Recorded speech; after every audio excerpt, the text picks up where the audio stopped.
¿Cuándo nos vemos? Valle Enfocados, una iniciativa de Bayer.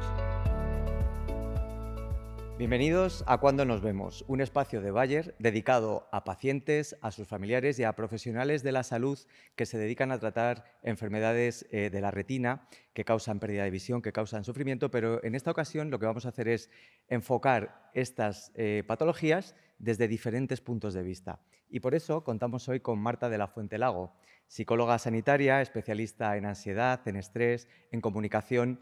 Bienvenida, Marta. Muchísimas gracias, Jesús. Ella nos va a hablar, nos va a dar un enfoque de cómo tenemos que cuidar psicoemocionalmente desde el corazón, desde el alma, a nuestros pacientes. ¿Qué tal? ¿Cómo estás? Muy bien, muchísimas gracias. Bueno, pues gracias por venir. Te hemos traído aquí porque te conozco personalmente de otros eventos y sé que siempre aporta mucho todo lo que nos cuentas. Pero antes de conocer a la psicóloga sanitaria, querría conocer a Marta. Y para eso, aunque te parezca una especie de test psicoanalítico, quiero ir a tu infancia. Y te quiero hacer Vale. una primera pregunta que va a ser un clásico de este espacio.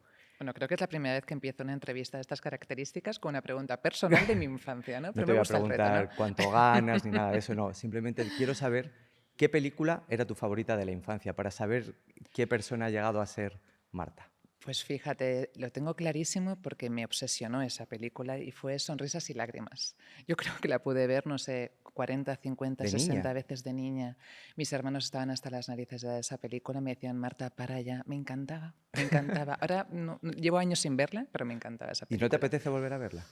Creo que sí y no también, porque las sensaciones que tenía en la niñez y lo que representaba para mí esa película, claro, yo he cambiado mucho. Entonces, a lo Bueno, mejor prefiero quedarme con esas emociones, ¿no? De cuando era niña. has cambiado tú y realmente ha cambiado todo, si lo Sí. pensamos. De hecho, centrándonos un poco más a lo que tú te dedicas, la telemedicina, la telepsicología, si se Ujú. puede decir, también ha aparecido en nuestras vidas.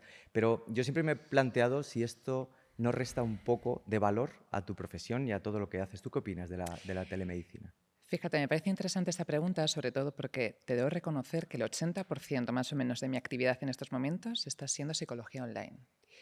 Y cuando yo empecé a hacer psicología online, a lo mejor hace como unos 8 o 9 años, era muy reacia, muy resistente, no me acababa de convencer y la verdad es que ha traído muchísimos beneficios. Claro que hay cosas que perdemos, ¿no? A nivel de contacto físico, a mí me gusta mucho tocar a las personas, pero ha generado y ha ayudado mucho a nivel, al menos en psicología, a la adherencia de los tratamientos, ¿no? Ujú. Yo siempre digo que cualquier proceso, y más en un proceso de psicología, es muy importante que sea un proceso amable en el que el paciente o la familia acuda y no le genere un estrés añadido. Y a veces, que con el ritmo frenético que llevamos en nuestro día a día, es difícil sacar un tiempo de calidad. Ujú. Entonces, el darle esa facilidad desde cualquier lugar, desde cualquier sitio, en tu casa, en el trabajo, al mediodía, una buena conexión, estamos encontrando, al menos en psicología, los mismos resultados a nivel de terapia y Ujú. de, y de- Claro, y de porque evolución. a la larga en psicología es tan importante lo que se dice am,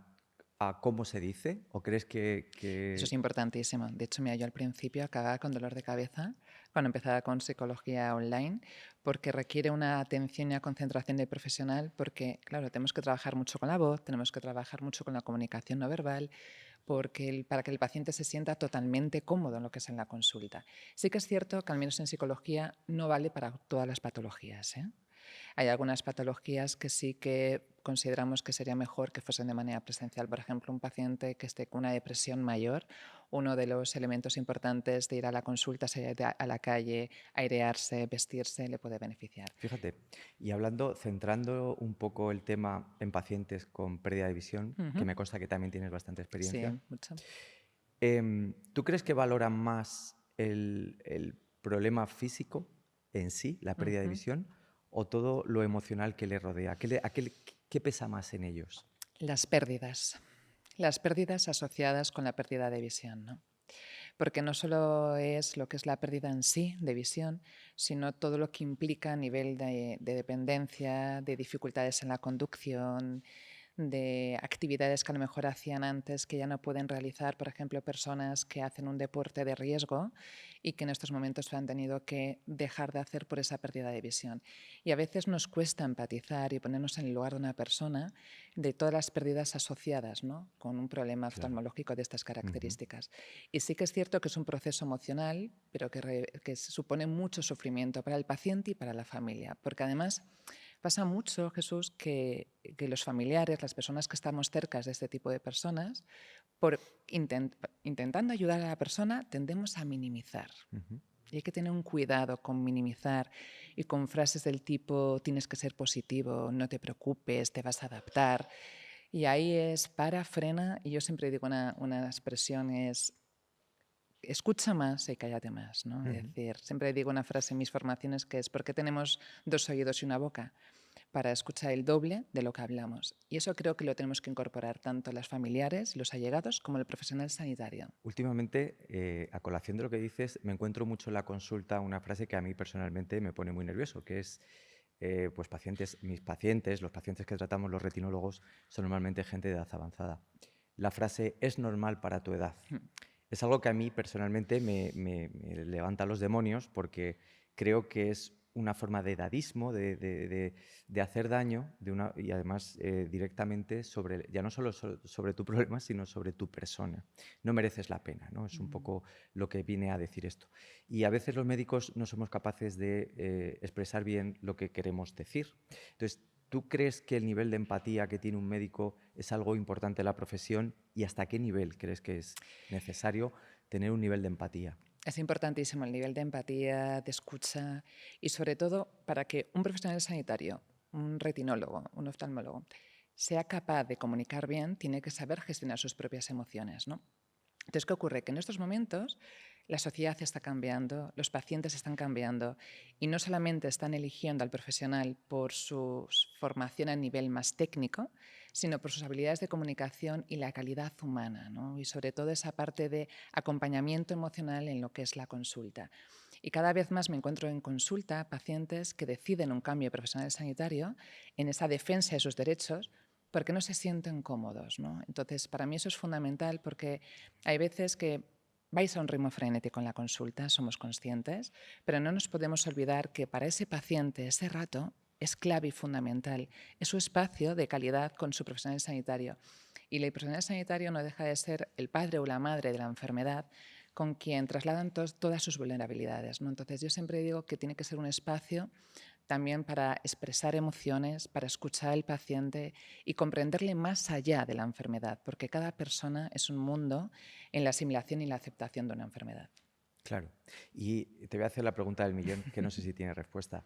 ¿La empatía se puede aprender o la tienes que traer de casa? ¿Se puede aprender? Sí, sí que se puede aprender, pero sí que es cierto que hay personas que por sus rasgos de personalidad, por su educación, por su funcionamiento, por su sensibilidad, tienen más facilidad que otras. Entonces, para mí eso es importante porque se tiene que aprender desde muy pequeños. Pero Claro. para aquellas personas que nos estén escuchando, que dicen, tengo dificultades, oye, se puede entrenar y para eso hay cursos específicos de gestión de las emociones y de empatía con los pacientes y con la familia. La empatía puede ser, la falta de empatía puede ser un mecanismo de defensa. Sí, y muchas veces aparte hablamos de la frialdad emocional. De hecho, ayer justamente en un taller que estaba hablando con pacientes, abordando la serenidad ante una enfermedad, me decían como un recurso el hecho de ser frío emocionalmente, ¿no? Y yo les trasladaba justo eso, ese mecanismo de protección. ¿Y sabes con qué profesionales me lo encuentro mucho? Con el profesional sanitario. Cuando ya están quemados, sobrecargados, el burnout, y hay veces confunden lo que es protegerse con la frialdad. Y eso lo notan mucho los pacientes. Volviendo un poco a nuestros pacientes, que sobre todo sufren enfermedades, muchas de ellas crónicas, que causan gran pérdida de visión y que se enfrentan a verdaderos abismos, Mm. entiendo que la empatía hay que empezar a desarrollarla en el primer momento del diagnóstico. ¿Hasta qué punto le cambia a una persona la vida cuando un médico le dice que sufre una enfermedad grave que le puede causar una pérdida severa de visión? ¿Y hasta qué punto es importante medir las palabras y hacerlo bien?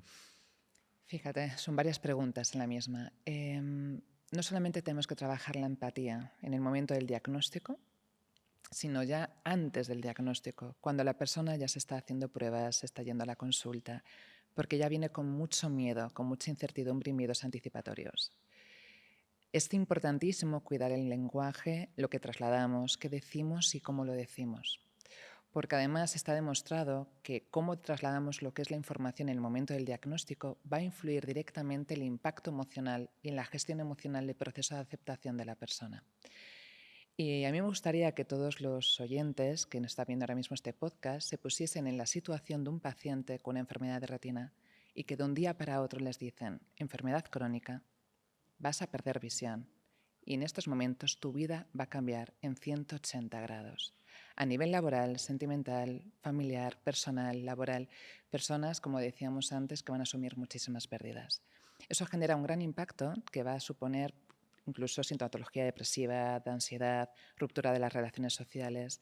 Pero lo más importante de todo esto, para aquellas pacientes que nos estén escuchando, es que el ser humano tiene una capacidad de adaptación inimaginable gracias a la resiliencia y probablemente salgan más fortalecidos de esta situación, pero también requieren ese tiempo y ese proceso de adaptación y el profesional sanitario es muy importante que esté acompañando y no juzgando y respetando los ritmos.